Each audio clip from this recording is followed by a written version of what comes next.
Hello, my name is Omma Rampersad. It is 4:35 p.m., April 6th, 2020. So, sorry about yesterday. Um, I had to stop taping. Um, didn't want to start blubbering all over the camera. Uh, anyway, so you just can't help but be affected by some of the tweets that you read. There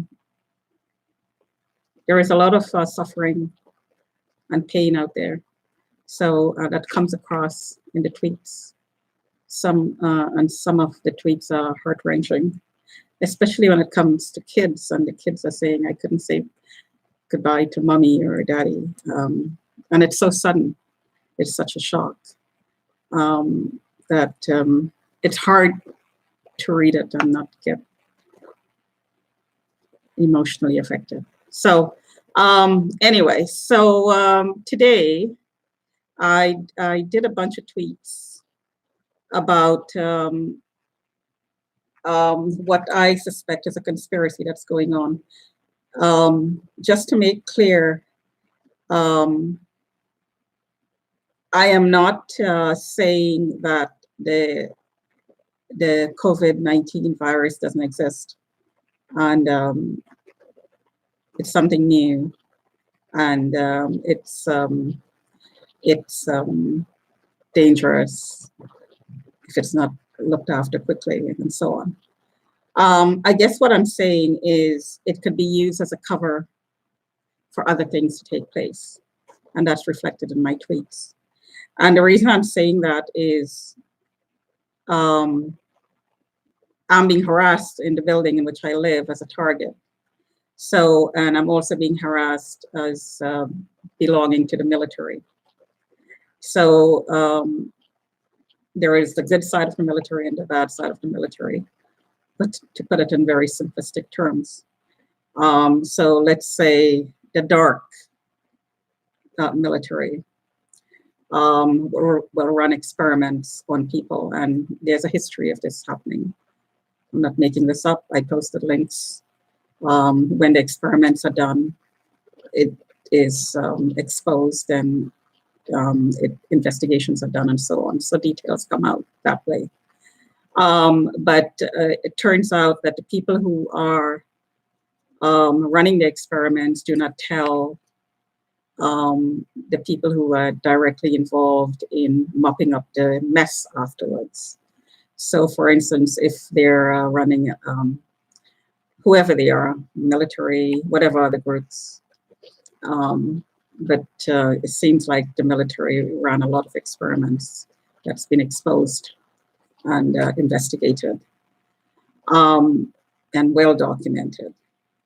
So these people from the military, let's take as an example, do not tell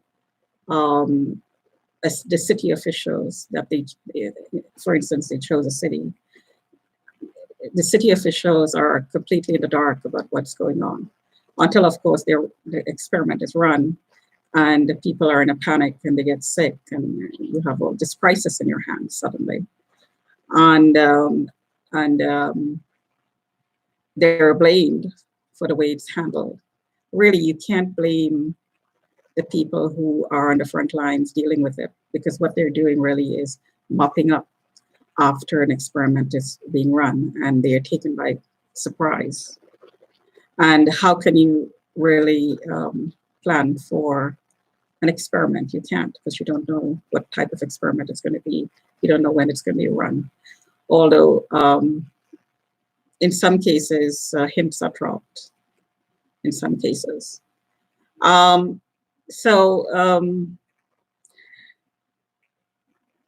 Yes, leaders are put under a whole lot of pressure to come up with solutions quickly, because hopefully in a democratic society, we've chosen leaders, hopefully, who can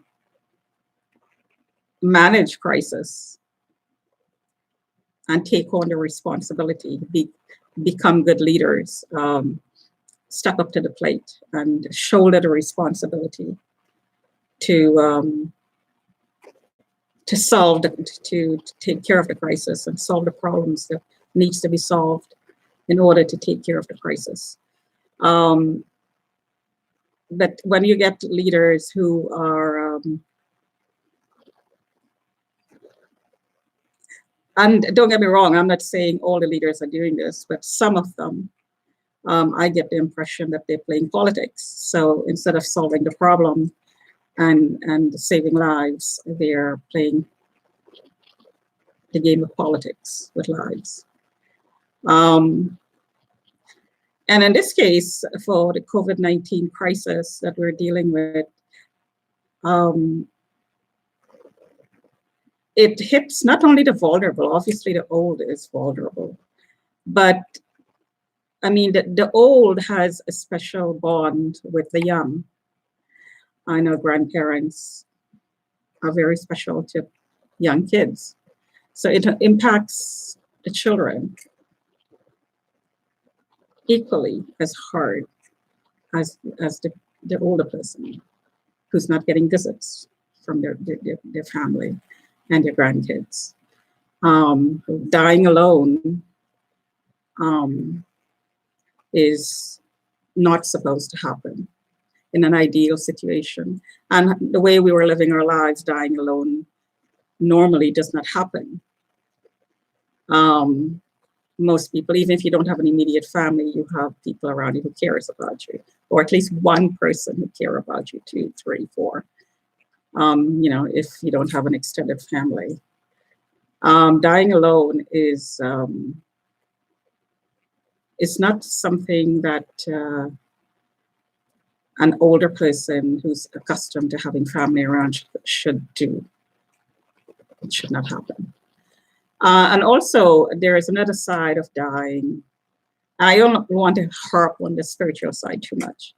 Although as I get older, I tend to do that. That comes with age.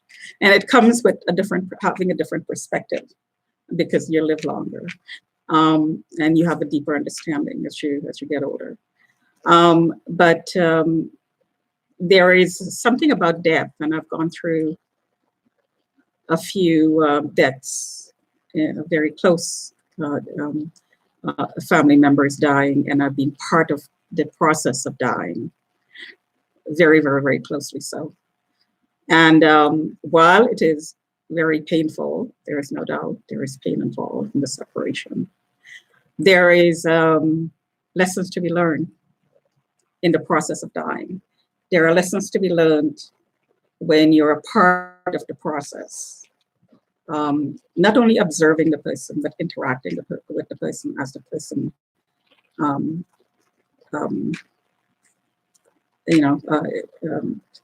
not going to say the word dies, because dying is a process as the person slowly fades away. In each stage of the fading away, there are different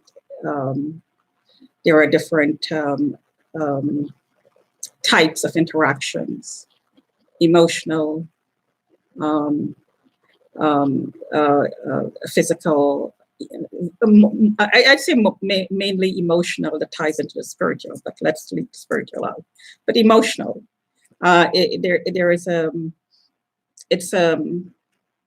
it's a special time, just like how being born is a special time of a human being's life. I mean, there is celebration. I know my birth was celebrated. I knew I was wanted. There's a celebration when a child comes into the world, most of the time. In a lot of countries, that's not true, but we were hoping to change that before all of this happened, this crisis happened. But let me get back to my point. It's a special time to be born, normally, or it should be if it's not. It's a special time to die as well. And it's a privilege, the way I experienced my mother's death especially. It's a privilege to be a part of the death. because being the part of the death is a learning experience.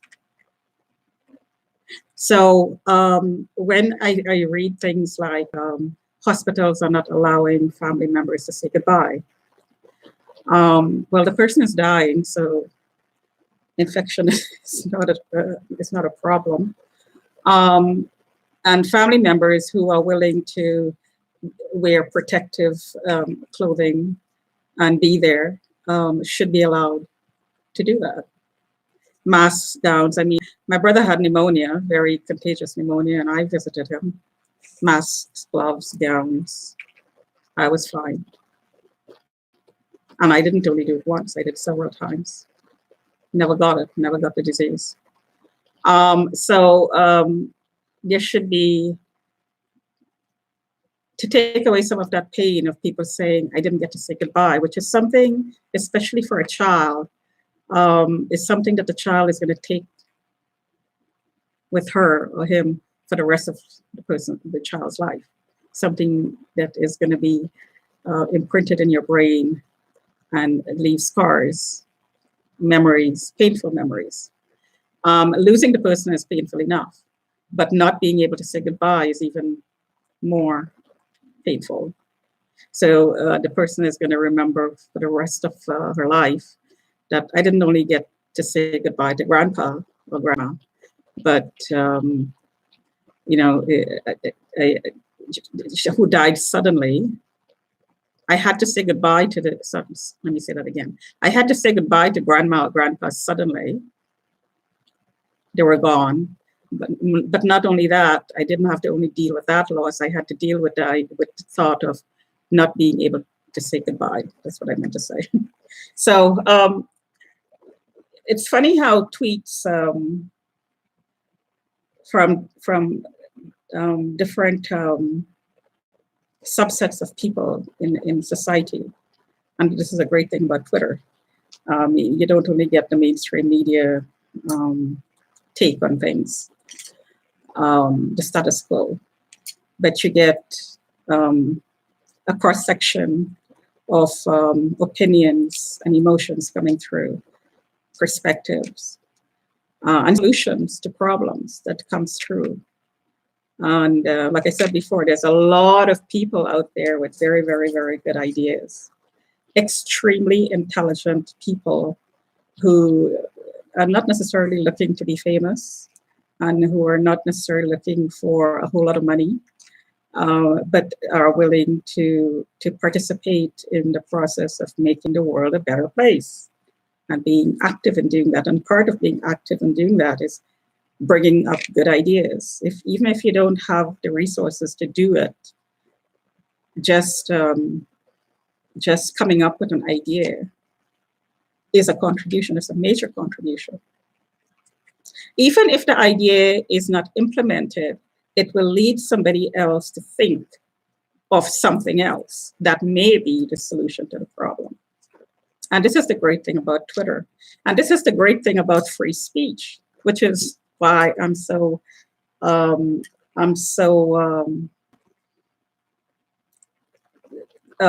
dedicated to protecting the right to speak your mind, to have a voice. In a communist country, in a communist system, you don't have that right. You do in a democratic system, which is why I'm speaking out. It's important for people to speak their minds, as long as they are not taking away somebody else's right to do so. And in a democratic society, if you're a public figure, then you have to be open to be criticized, and criticized sometimes sometimes, okay, let me just say that in a different way. You have to be open to getting all kinds of comments. And one part of that spectrum of comments, good and bad, is to be, negatively commented on. And if you're a public figure and a politician, you have to get used to that. You also have to get used to taking in those comments that's criticizing you and thinking about it and trying to, if you agree with some of the ideas, integrate some of those ideas into the solution. Because this is what democracy is all about. This is what parliament is all about.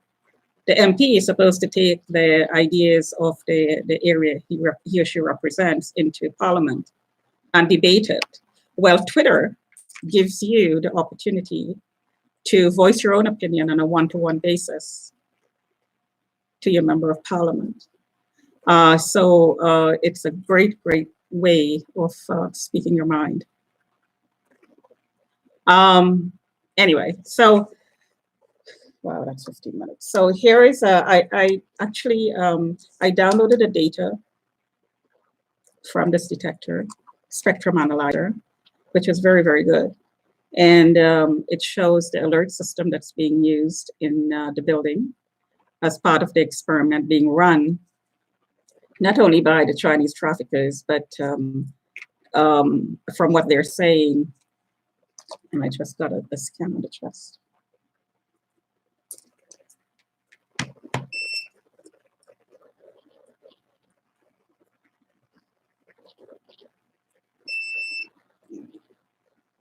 It's a very fast one. So it's 4:52. I heard a comment outside that it's every 5 minutes. So the scan is automated every 5 minutes. So that's part of the experiment. So the comment is the experiment is being sponsored by the military. If that's true, or the government, PK said, and with military input. If that's true, it's illegal. Torture is never legal. Torture is never legal, and my body doesn't belong to the government. It belongs to me. This is what I'm documenting here is illegal activity by the government, if it is the government.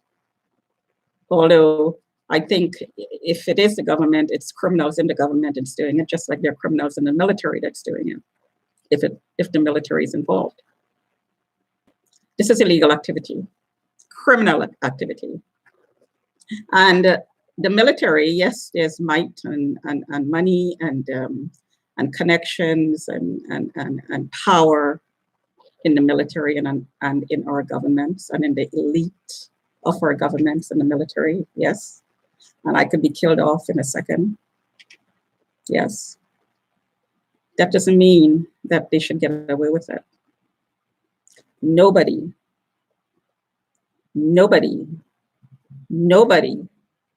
has the right to torture another human being. Nobody. Torture is criminal activity. It's inhumane. It's anti-human rights. It's never, ever, ever legal.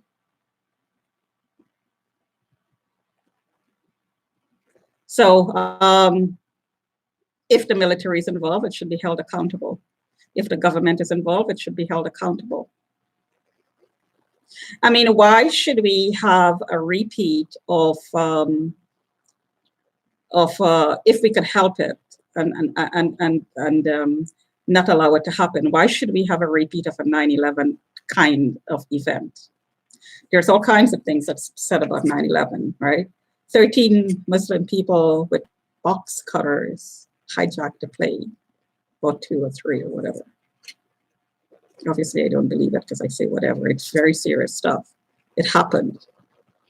But whatever the official, quote unquote, story was, I don't believe it. Conspiracies exist all the time. All the time. I'm being experimented on. The cops are lying to me in my face. Out and out lies to cover up the conspiracy and the collusion and the experimentation. If it could be done to Omma Rampersad, it could be done to a country, and it could be done to the world. Torture is never legal. And nobody should stay quiet when they're being tortured or witness somebody else being tortured. So I downloaded some data, and the data showed the alerts that went out, because every time I'm alerted, the power is turned up, yellow, orange, red alert. So the power of the signals increases. So I'm listened to inside of my home. I'm looked at inside of my home. I heard some people, the residents in the building, have been tracking me since I lived in the building and recorded everything about me, because I'm a guinea pig, I'm a target. I'm not a human being. Again, all illegal activity. And with 5G, of course, nobody's going to have any privacy. 5G sees through walls, it sees through steel. Of course, it'll see through your body. You have no privacy. And everything about you will be known. Everything about you will be known. There's going to be an avatar. You're going to have an avatar of yourself in a computerized environment. I heard this somewhere on a YouTube presentation, where every single human being, the intention is every single human being is going to have a double of themselves in the virtual world. And everything about the real person will be fed into the program behind the double. And the program will be constantly updated. And the double and the live person is going to be in sync with one another.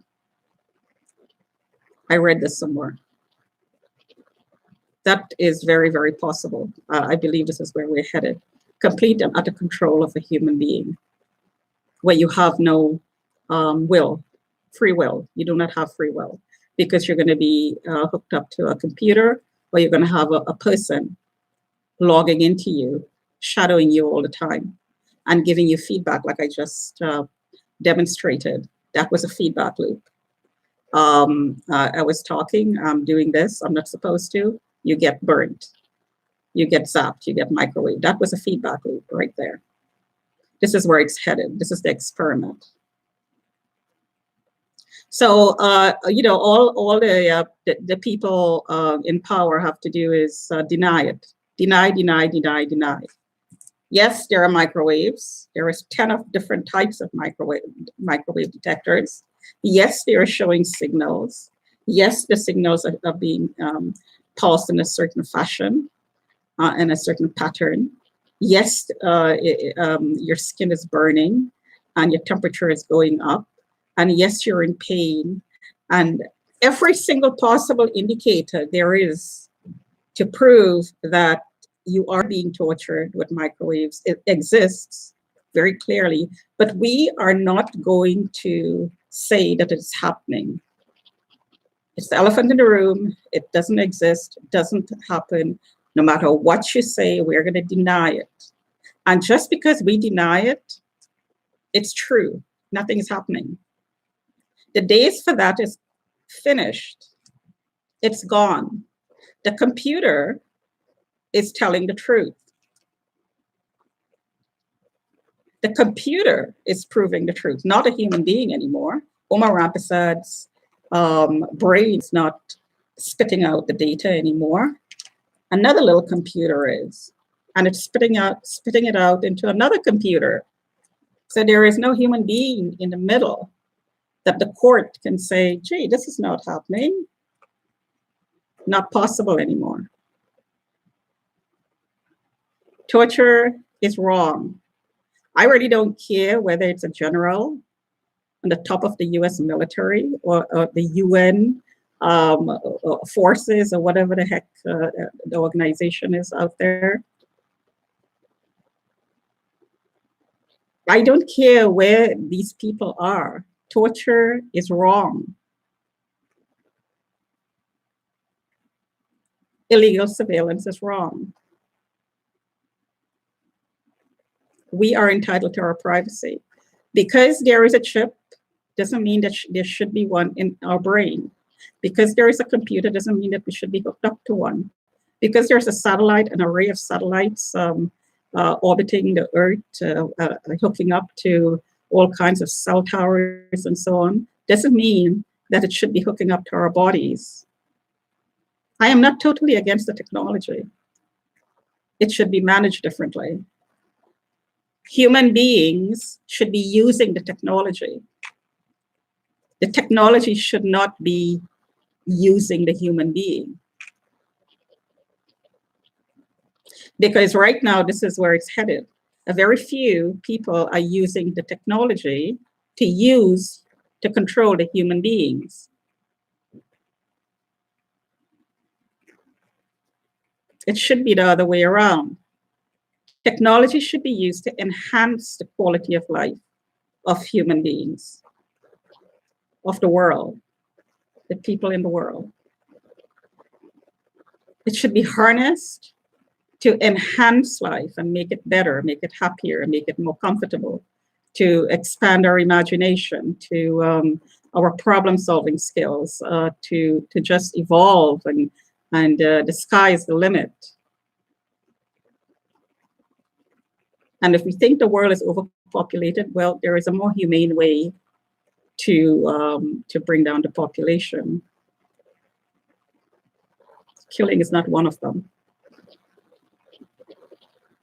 Because I'm sure in India, a family of 13 is probably going to say, yes, I'd like to stop having kids now, and agree to birth control.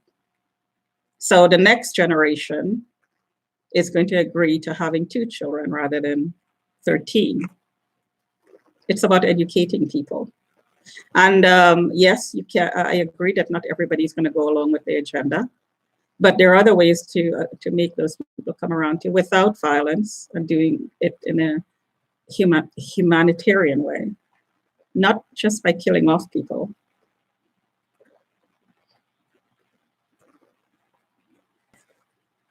And it's going on almost half an hour.